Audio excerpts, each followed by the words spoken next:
Pessoal, sejam bem-vindos a mais uma aula de Álgebra 1. Sou o professor Anderson Novaes Martinhão e hoje estudaremos o núcleo de uma transformação linear. O objetivo da aula de hoje é apresentar um método simples, né? Grande parte dos casos, é muito útil também para mostrar que uma transformação linear é injetora. Tá? Então, o objetivo principal hoje é apresentar esse método que vai facilitar a nossa vida, tá? Para mostrar quando a gente quer mostrar que uma função que é uma transformação linear é injetora ou não. Então hoje a gente vai definir núcleo de uma transformação linear. Então nós veremos, né, que o núcleo é um caso particular de um conceito que vocês estudaram lá atrás num curso de princípios de cálculo e álgebra, né, que é o de imagem inversa de um conjunto por uma função. Tá? Então vamos relembrar esse conceito, isso lá atrás. Então, vamos começar, suponha que f é uma função com domínio x contra domínio y. Tá? Aqui, função, tá? Não precisa ser transformação linear, não. Pegue B, um subconjunto de y, qualquer. Então, a imagem inversa desse B pela função f é um conjunto em x, ou seja, um subconjunto de x, que nós denotaremos assim, tá? F com subíndice ali, menos 1, que é formado por todos os elementos do domínio, tais que quando a gente calcula o f, essa imagem cai no conjunto B. Tá? Ou seja, é esse conjunto aqui. Então note que vai acontecer o seguinte: um elemento x do domínio da função f está na imagem inversa de B pela f, sem somente C, né? F de x é um elemento do conjunto B. Quando a gente for definir núcleo, a gente vai ver que é o núcleo de uma transformação linear é quando a gente pega um subconjunto ali no meu contradomínio bem particular. Tá? Então, ó, aqui é a imagem inversa de um conjunto B, tá? Por uma função f. Então, ó, aqui eu tenho uma função f de um conjunto x e um conjunto y. Em B eu tenho um subconjunto, em y eu tenho um subconjunto B. Então, a imagem inversa é formada pelo conjunto, tá? Esse conjunto aqui, ó, formado por todos os elementos de x, tá? Que quando você calcula f neles, o resultado cai dentro do conjunto B. Então, a esse conjunto aqui no domínio, a gente chama de imagem inversa de B pela f. Então, note que a imagem inversa de um conjunto é sempre um subconjunto do domínio. Ok? Como eu já comentei antes, o objetivo principal da aula é apresentar uma caracterização em termos do núcleo de uma transformação linear, né? Uma caracterização para as transformações lineares de injetoras. Então vamos relembrar também o que é uma função injetora. Então, ó, seja f de x e y uma função, né? Então, não precisa ser transformação linear, né? Claro. Então nós vamos dizer que a função f ela é injetora quando ela satisfaz a seguinte propriedade: para quaisquer dois elementos distintos que você pegue no domínio da função, as imagens também serão distintas. Tá? Isso tem que valer para todos os x1 e x2 no domínio da função. O que acontece é que então tá aqui a definição, né, de função injetora, tá? Aqui, ó. Função injetora, essencialmente ser para todos x1 e x2 no domínio. Nós temos que se x1 é diferente de x2, então f de x1 é diferente de f de x2, né? A mesma definição que coloquei ali anteriormente. Então a gente pode aplicar a contrapositiva nessa proposição aqui, ó. Olha só.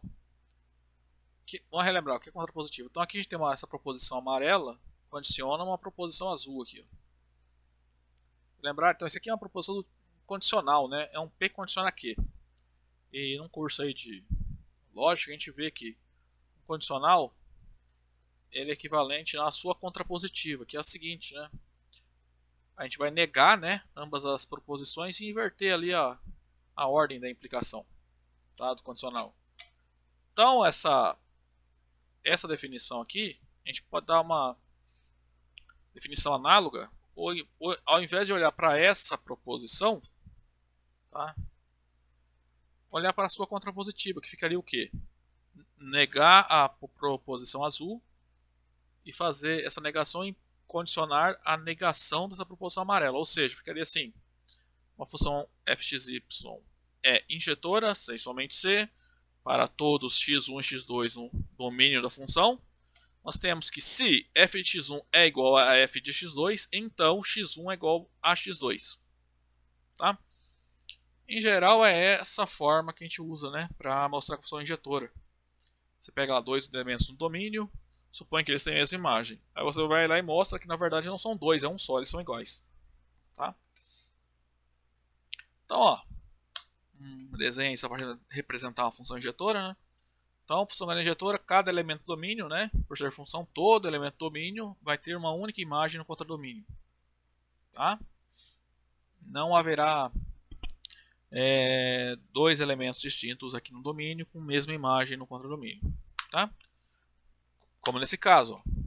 Se eu tenho dois elementos distintos, x1 e x2, que têm a mesma imagem, a função não é injetora. Bom, a gente vai provar também hoje que núcleo de uma transformação linear é subespaço. Então vamos lembrar, o que é um subespaço vetorial? Então você já viu um espaço vetorial.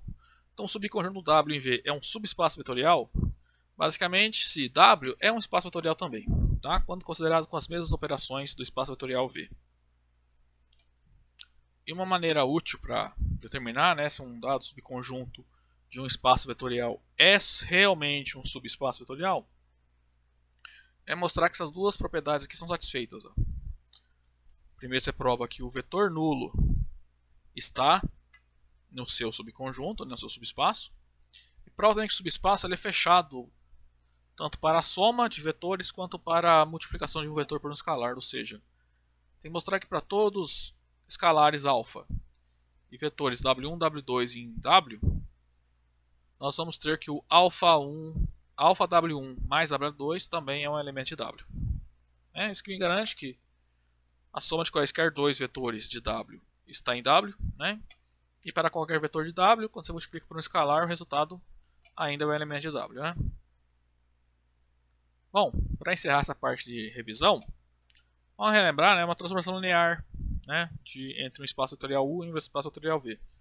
Bom, pessoal, nessa aula, vou sempre assumir se eu estou falando que T de U e V é uma transformação linear, fica subentendido que U e V são espaços vetoriais, tá? Então tem uma transformação linear quando satisfaz a propriedade aqui, ó.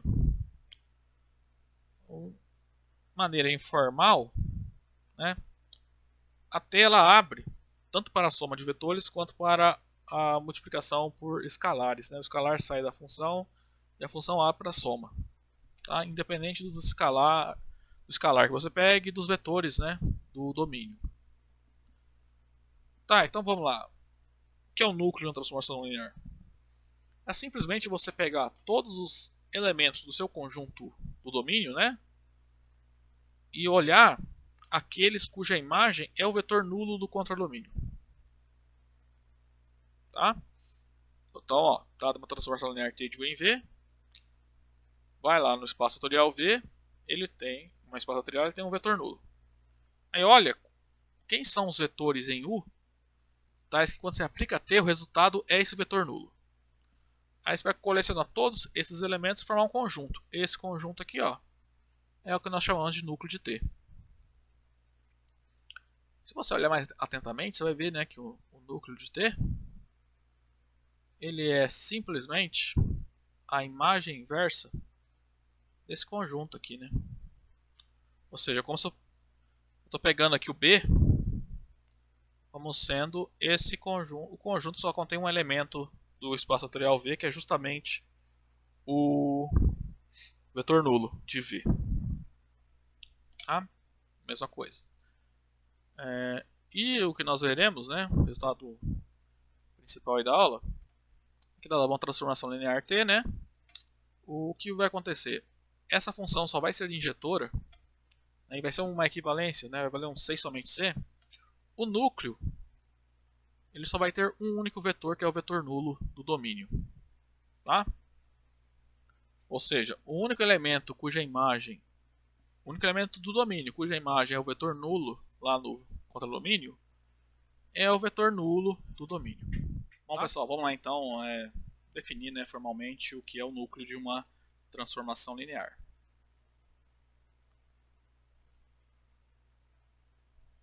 Então, seja T de U e V uma transformação linear.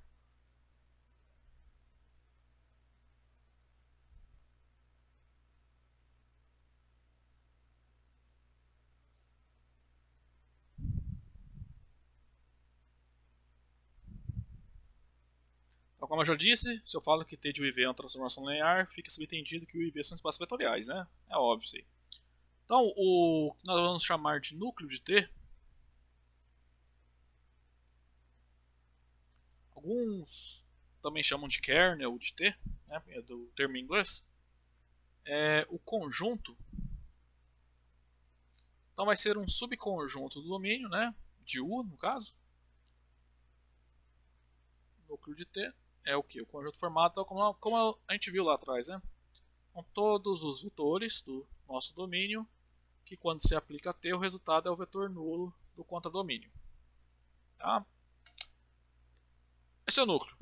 Por enquanto é simplesmente um subconjunto do domínio da nossa transformação linear.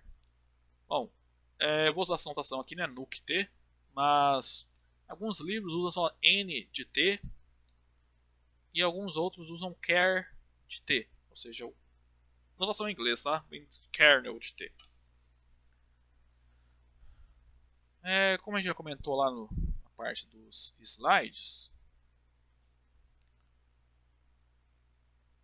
a gente pode caracterizar o núcleo de uma transformação linear, né, como sendo uma certa imagem inversa, né, da transformação linear. Então, olha só, a imagem inversa de t,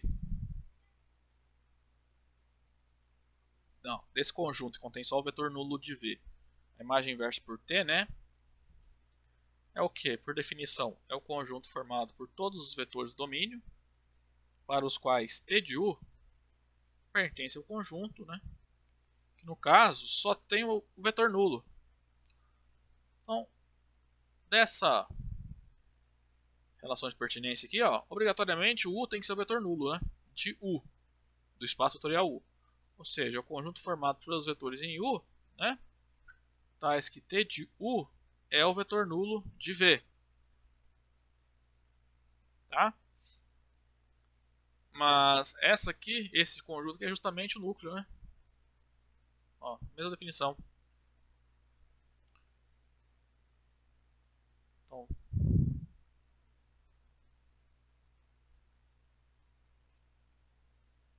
ou seja, a imagem inversa do conjunto, do subconjunto de V, do espaço vetorial V, que só contém o vetor nulo, né? A imagem inversa desse conjunto pela T é o núcleo da transformação linear T. Tá? Então, o que a gente vai estudar aqui, você pode ver como um caso particular de algo que nós já estudamos, tá? Lá num curso de princípios de álgebra e cálculo, né? Bom, vamos lá para provar que para toda transformação linear T, o núcleo é um subespaço vetorial do domínio. Então, seja T de U em V uma transformação linear.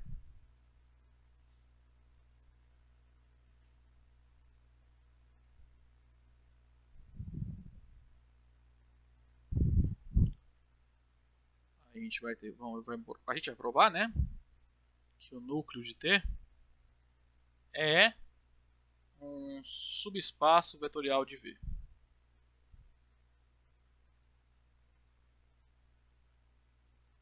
De V não, de U, tá? Do domínio.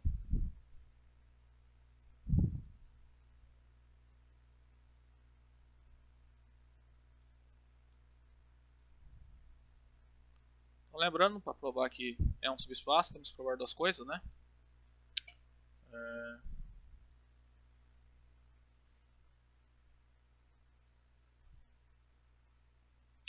Temos que mostrar, né, o que? Primeiro que o vetor nulo está no núcleo, né? Depois vamos mostrar que a soma de dois vetores está no núcleo e o múltiplo de qualquer vetor do núcleo está também no núcleo.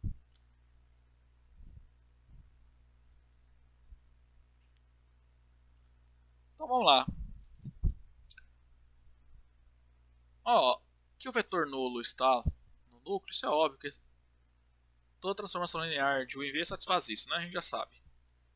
Mas dá pra gente provar de novo, né? Olha só.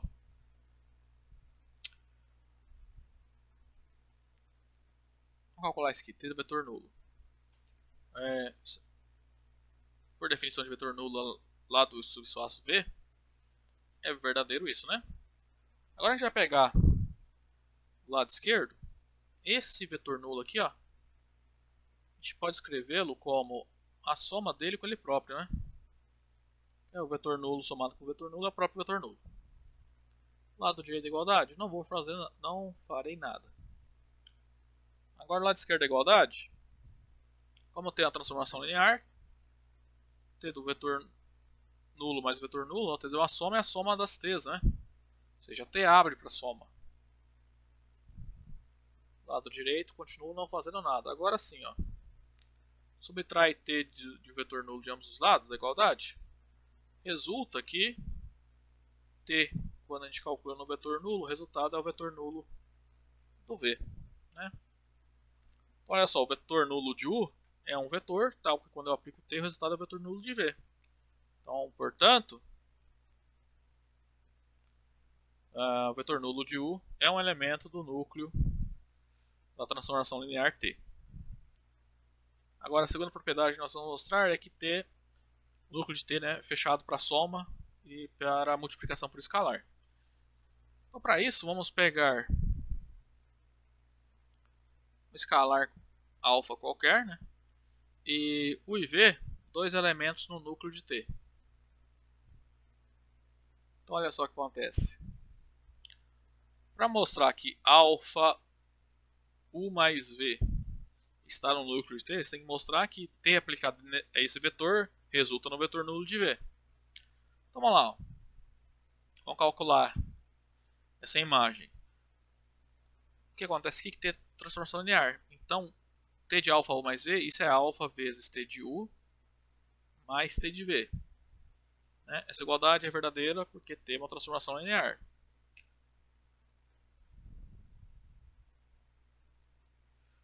A gente tem essa hipótese aqui, ó, que U e V são elementos do núcleo de T.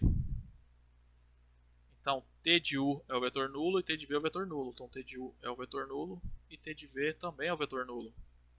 Tá? Então, a direita aqui vai ficar alfa, que multiplica o vetor nulo de V, mais o vetor nulo de V. Aí, ó, do lado direito aqui, e essa soma aí é o vetor nulo, né? Porque alfa vezes o vetor nulo é o vetor nulo. Aí vai ficar vetor nulo mais vetor nulo, que é o vetor nulo, né? Então, T de alfa U mais V, isso é o vetor nulo. Então, nós mostramos que T desse elemento resulta no vetor nulo, ou seja, esse elemento que eu pintei de amarelo, nesse vetor, está no núcleo de T.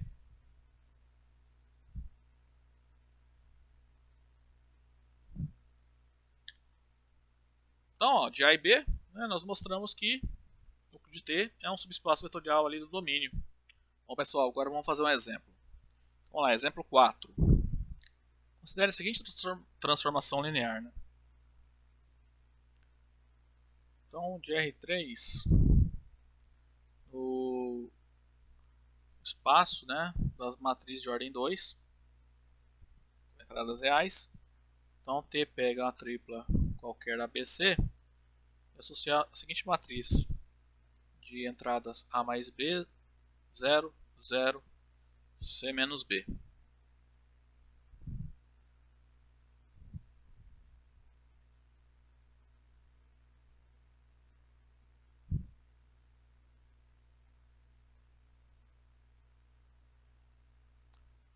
Vamos fazer o seguinte, vamos calcular o núcleo, né? Núcleo da transformação linear e encontrar uma base para ele. Então, vamos lá. uma tripla ABC pertence ao núcleo de T, C somente C, né? T de ABC é o vetor nulo, né? Que no caso o vetor nulo é matriz nula quadrada de ordem 2. Então, essa matriz aqui. Só que T, pela definição de T, né? T de ABC é a matriz A mais B, que é 0, 0, C menos B.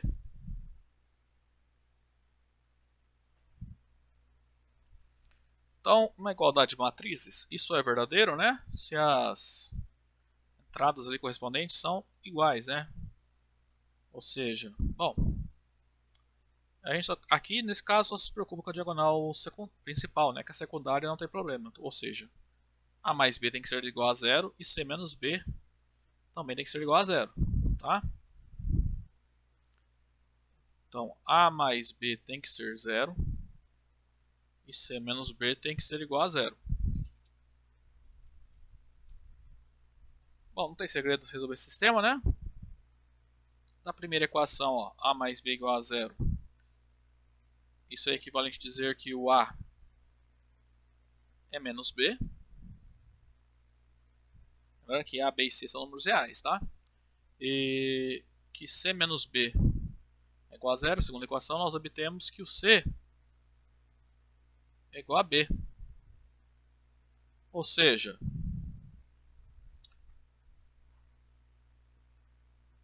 um elemento está no núcleo, se somente se a primeira coordenada é menos a segunda e a terceira coordenada é igual à segunda. Assim nós temos uma caracterização para o núcleo, né?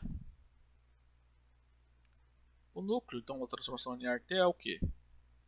Ela é formada por todas as triplas, né, de números reais, ABC, em que o A é o oposto à segunda e C é igual à segunda. Esse conjunto a gente pode escrever só em termos de B, né? Que é o conjunto formado por todas as triplas da forma menos B, BB, em que B é um número real. Tá? Então, esse é o núcleo. A gente consegue encontrar o conjunto gerador, né? Na verdade, a gente vai conseguir encontrar uma base para esse núcleo. De que forma? Isola o B ali. Coloca o B para fora, né? Note que todos os elementos do núcleo são múltiplos do vetor menos 1, 1, 1. Ou seja, são todos os múltiplos desse vetor formam o núcleo de T. Assim, o núcleo de T ele é o subespaço vetorial gerado por esse vetor aqui. Ok? Então, o núcleo é gerado por esse vetor. Então, por que o conjunto formado por esse vetor é base? Porque esse é um vetor não nulo. Né? Em espaço vetorial tem só um vetor. Se ele é não nulo, né? Só pode ser formado um conjunto LI, né? Então, além disso, esse conjunto ele é LI, o subconjunto LI do R3, né? Logo B é base do domínio, né? Ou perdão, do núcleo da transformação linear T. Agora vamos apresentar, né, o principal resultado da aula de hoje. Como eu já falei, né, uma caracterização para as transformações lineares injetoras, tá? Em função do núcleo. Então, o teorema diz o seguinte: seja T de U em V uma transformação linear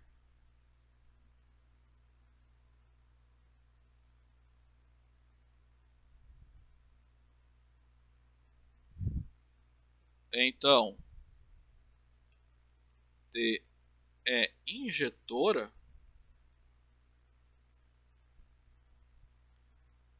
C e somente C, como eu já disse lá anteriormente, né, nos slides, o núcleo de T, né, ele é trivial, ou seja, só alterar o vetor nulo do domínio. Ok? Esse teorema é muito bom para a gente, né? Porque se eu quero provar que uma transformação linear é injetora, é suficiente, né? Em vez de você provar lá utilizando a definição, você tem um novo método, né? Que é simplesmente calcular o núcleo da transformação linear. Tá? Se você mostrar que o núcleo é trivial, né? Só tem um elemento que é o vetor nulo. Note que, como o núcleo é um subespaço vetorial, né? Ele sempre tem pelo menos um elemento que é o vetor nulo, tá? Porque tem que ser espaço vetorial. E, então, aí no caso que o núcleo é exatamente esse conjunto, né? Só tem um elemento, tem um vetor nulo, a sua transformação é injetora. E também, como isso é recíproca, note que se você provar que tem algum elemento não trivial no seu núcleo, você provou que a função não é injetora. Tá? Então, uma vez para provar que a função não é injetora, você nem precisa calcular o núcleo. Você pode simplesmente exibir um elemento não trivial que está no núcleo. Né? Não trivial no sentido que não é o vetor nulo. Tá? Então, vamos demonstrar esse teorema.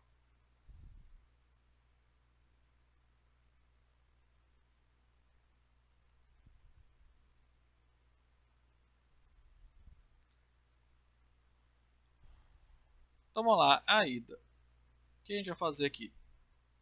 Então agora a gente vai supor, né, nossa hipótese aqui é que T é injetora. Né?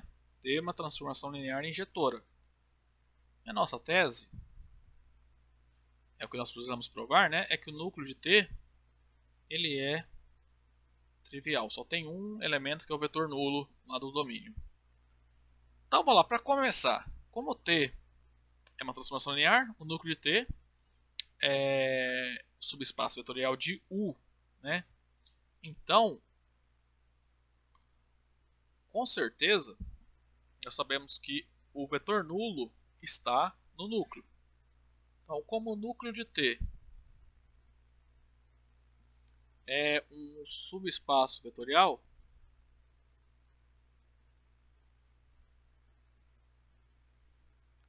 do domínio, né? Ou seja, de U, segue que obrigatoriamente o vetor nulo de U pertence ao núcleo de T.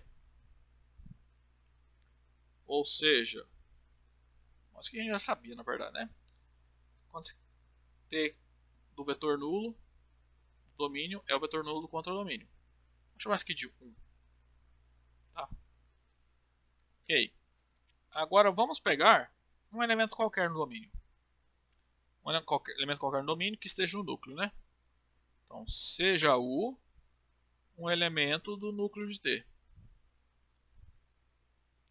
Então, pela definição de núcleo, T de U é o vetor nulo. Agora, olha só. Vamos relembrar lá a definição de função injetora? Ou aquelas propriedades que definem função injetora, né? Se é uma função injetora, então, para quaisquer elementos no meu domínio, se as imagens são iguais, as pré-imagens são iguais, né? Se o fx1 é igual ao fx2, então é porque o x1 e o x2 são iguais. É o que está acontecendo aqui, ó. Você tem t do vetor nulo igual a t de u, né? Ambos são iguais ao vetor nulo. Agora, sendo t uma função injetora, então esses dois elementos que eu estou pintando aqui são iguais. Tá?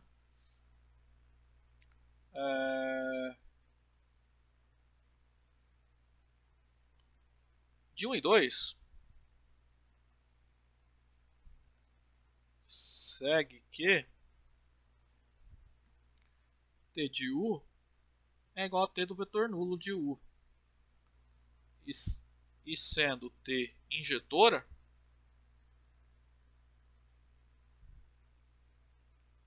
obtemos que u é o vetor nulo de u. Agora olha só, quem é u?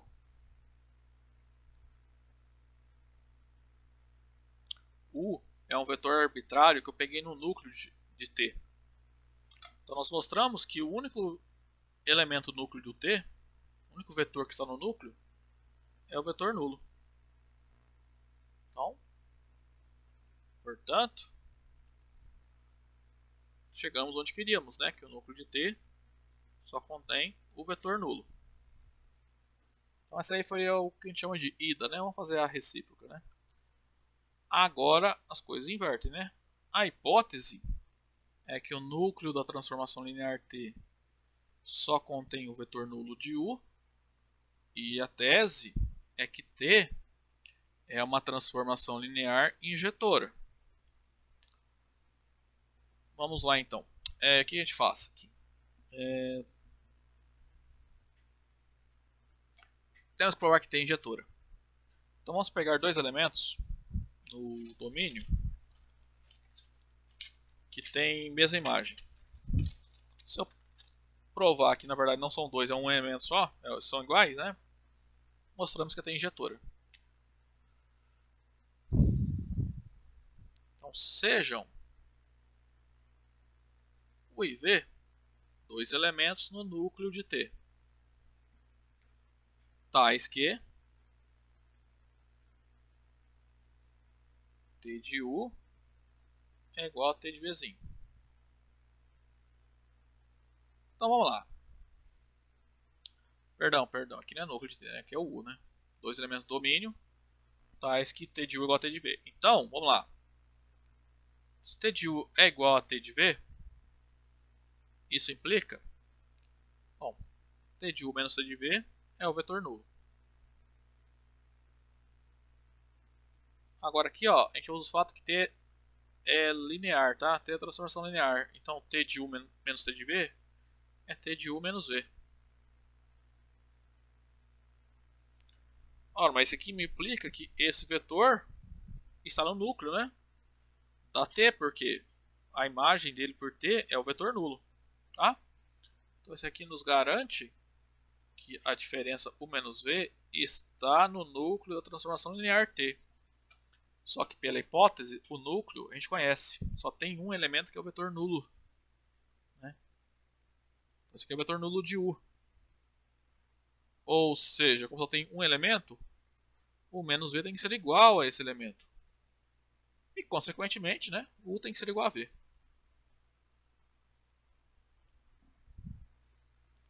Então, ó, pegamos dois elementos quaisquer no domínio, supomos que eles têm mesma imagem, mostrando que no final, na verdade, eles não são dois, é um elemento só. Isso aqui então nos garante, né, lá pela definição de função injetora que a gente conhece desde o primeiro semestre, né, que T ela é injetora. Bom, pessoal, vou fazer alguns exemplos agora. Então, olha só, se você voltar lá no exemplo 4, né, calculamos o núcleo dessa transformação linear, nós vimos que o núcleo ele é diferente do... não é trivial, né? Ele é gerado por esse vetor aqui, ó. Menos 1, 1, 1. Então, pelo menos o vetor menos 1, 1, 1 está no núcleo dessa transformação linear. Ou seja, ela não é injetora, né, pelo teorema 5. Tá? Porque o núcleo não é trivial.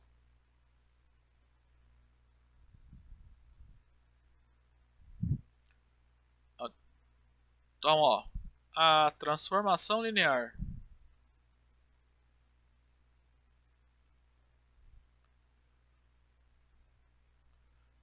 apresentada no exemplo 7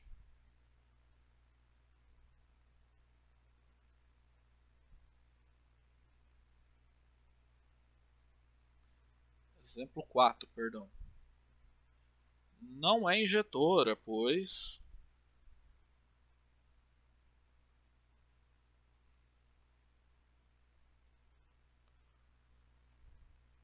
o núcleo de T, né, no caso lá é o subespaço de R3 gerado por esse vetor aqui, ó, tá? Que não é trivial, né?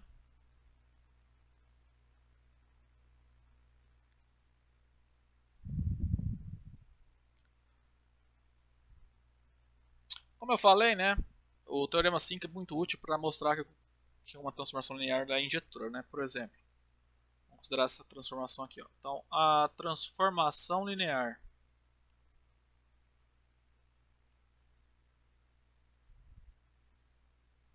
T, que vai do R3 no espaço dos polinômios de grau menor ou igual a 2. Então o polinômio vai pegar uma tripla ABC, vai levar no polinômio em determinada x, dada por ax² mais bx mais c. Ok? Vamos mostrar então que essa transformação linear é injetora.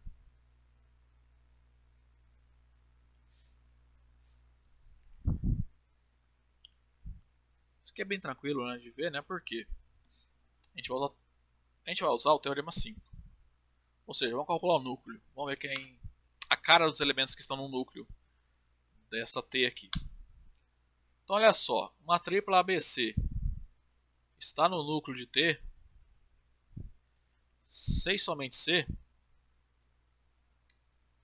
T de ABC é o vetor nulo do contradomínio. No caso, são polinômios, né, de grau menor ou igual a 2. O vetor nulo aqui é o polinômio nulo, né? Ou seja, você pode jogar com o polinômio 0x² mais 0x mais 0. Aí T de ABC, onde ABC é uma tripla arbitrária de números reais, né, é esse polinômio aqui. Ax² mais bx mais c. Tá? Então aqui nós chegamos a uma identidade, né, uma igualdade de polinômios. Aí o vetor nulo, ó, só para ficar mais claro, você pode escrever ele assim. Ó. Então, quando dois polinômios são iguais? Se os respectivos coeficientes são iguais, né? Então, o A tem que ser igual a 0, o B tem que ser igual a 0 e o C tem que ser igual a 0. Isso ainda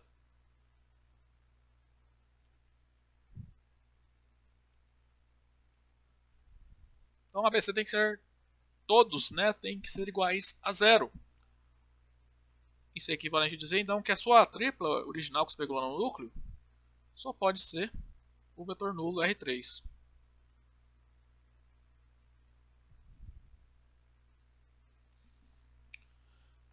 Então olha só que nós mostramos. Que o único elemento que está no núcleo da transformação T aqui, ó, é o vetor nulo da R3. É a tripla 000.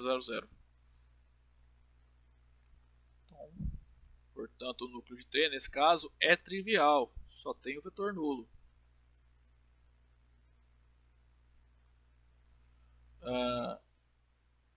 Então, pelo teorema 5, né?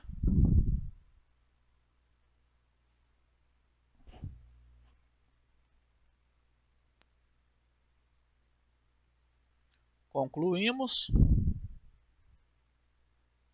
que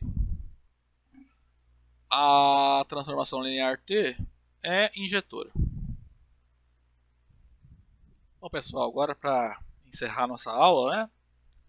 Vamos ver mais uma caracterização para as funções injetoras. Então é um exemplo barra proposição, tá? Vamos lá então. Diz o seguinte. Então, uma transformação linear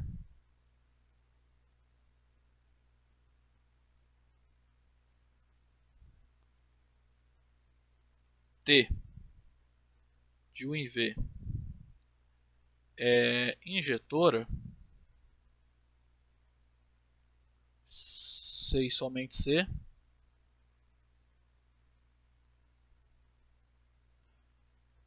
Essa T leva cada subconjunto Li do U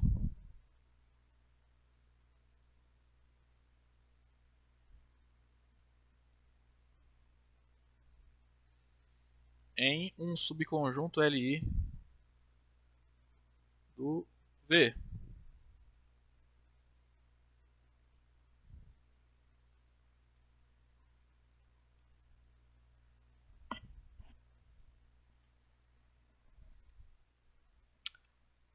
Tá, vamos lá então. Isso aqui de novo é uma caracterização, tá? Então, primeiro, nossa hipótese. Nós vamos assumir que T é uma transformação linear injetora, tá? Ou seja, em virtude de lá do teorema 5, né? O núcleo da T é trivial. Tem o vetor nulo do domínio. E a tese é que o seguinte, a gente tem que mostrar que para todo W contido em U, se W é LI, então o conjunto T de W, que é um subconjunto de V, também é LI. Lembrando que T de W, né, é o conjunto formado por todas as imagens dos elementos que estão no conjunto W, né?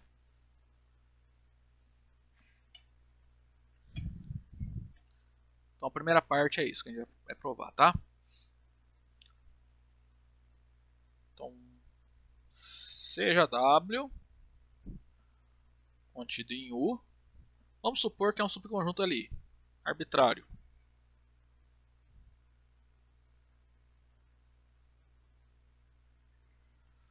Então, nós temos que mostrar que o T de W é LI.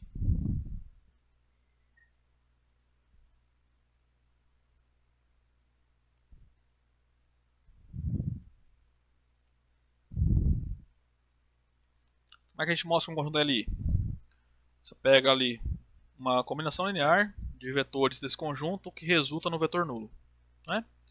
Vamos mostrar que a única possibilidade, né, é a combinação linear trivial, né, aquela em que todos os coeficientes são iguais a zero.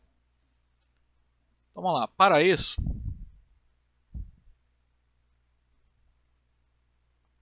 sejam α1, α2, αn números reais, tá? Os elementos do T de W são todos imagens pela função T, tá? De algum elemento de W. Então vamos pegar W1, W2, Wn em W, né? Tais que α1 T de W1 mais α2 que multiplica T de W2 e assim por diante, até αn que multiplica T de Wn, isso é o vetor nulo do V, né? Que são elementos do quadrodomínio da T. Então note que aqui, ó, isso aqui nós temos uma combinação linear, né, desses elementos, que são uma combinação linear arbitrária, né, de elementos do T de W, desse conjunto aqui, tá? Então os Wzinhos aqui, ó, W1, W2, Wn tem que ser elementos do W. Essa combinação linear resulta no vetor nulo. Então vamos lá. Vamos brincar um pouco com essas igualdades aqui. Olha só, vamos usar aqui o fato que T é linear. Como tem uma transformação linear, você pode, o lado esquerdo aqui dessa igualdade, isso aqui tudo, ó, é só uma imagem de T, né, por um vetor. Qual vetor? α1, W1 mais α2, W2 e assim por diante. Mais αn, Wn. Isso significa, né, então, ó, T de um vetor, qual vetor? Isso aqui tudo, ó, isso aqui é um vetor de U. T desse vetor resulta no vetor nulo. Então esse vetor que eu pintei em amarelo aí é um elemento núcleo da transformação.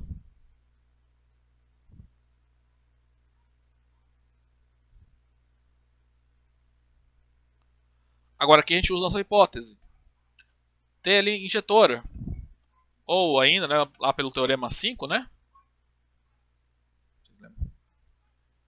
O núcleo é trivial, né? É uma equivalência, né? Então nós podemos dizer que isso aqui pertence a esse conjunto aqui. Ou seja, ó, aqui estou usando o fato que aqui, né, nessa igualdade, que T é injetora, tá?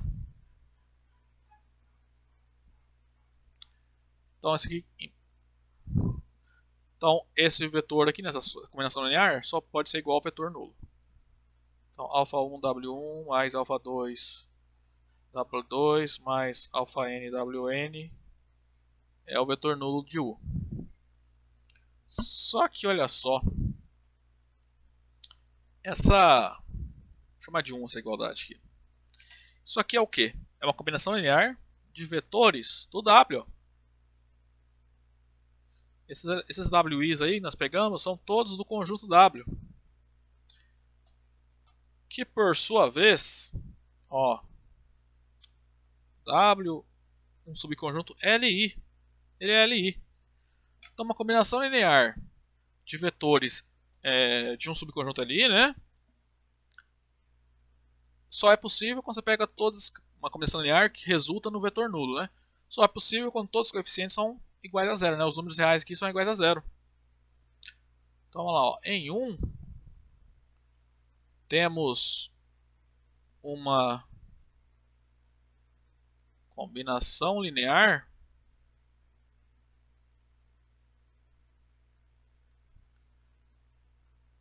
de vetores de W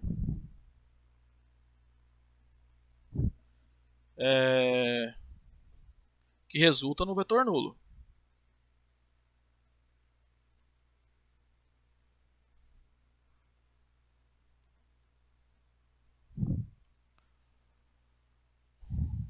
Como W é LI por hipótese,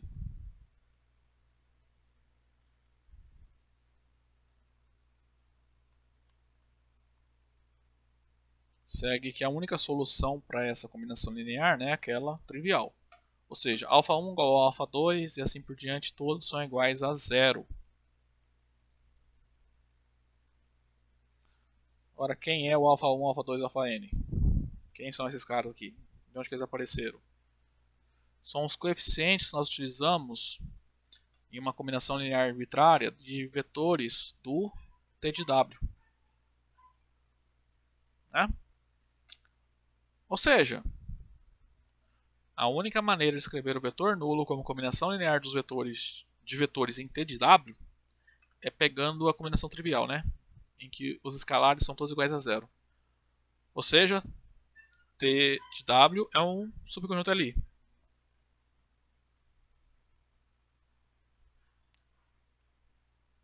Portanto, T de W é um subconjunto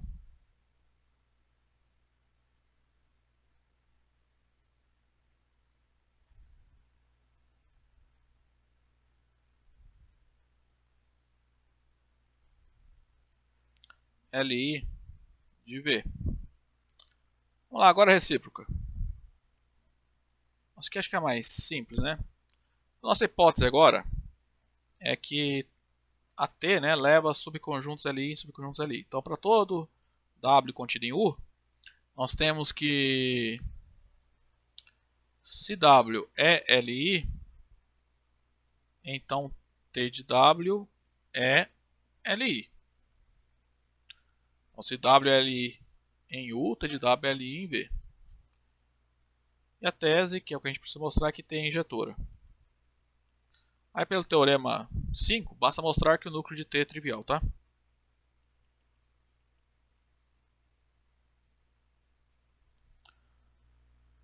Então, vamos lá. É claro que o núcleo de T está contido, né? Perdão. O núcleo de T contém, né, o vetor nulo.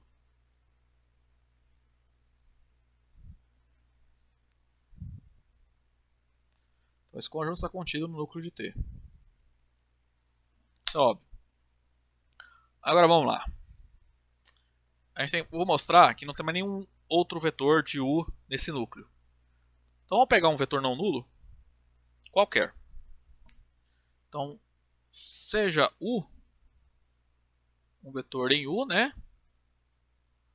Com um diferente do vetor nulo. Se a gente mostrar aqui que então qualquer U não nulo não está no núcleo, acabou, né? O núcleo tem que ser trivial. O que acontece?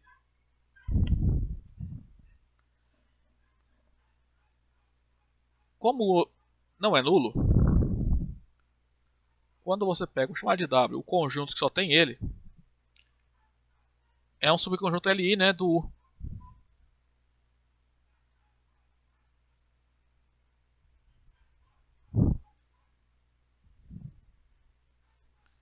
CLI, né, da hipótese, segue que T de W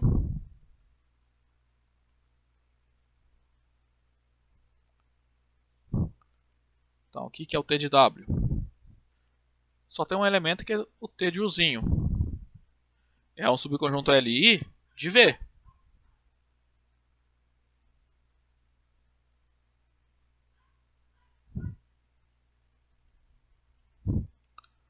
Se é um subconjunto LI de V,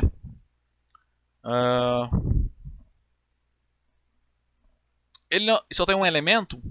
Esse elemento não pode ser o vetor nulo de V, né? Logo, T de U não é o vetor nulo de V. Se T de U não é o vetor nulo, o que temos é que U não está no núcleo de T. Então nós mostramos assim que todo vetor não nulo não está no núcleo de T. Então o único vetor de U que está no núcleo de T é o vetor nulo. Assim, núcleo de T só tem esse vetor. E pelo teorema 5, concluímos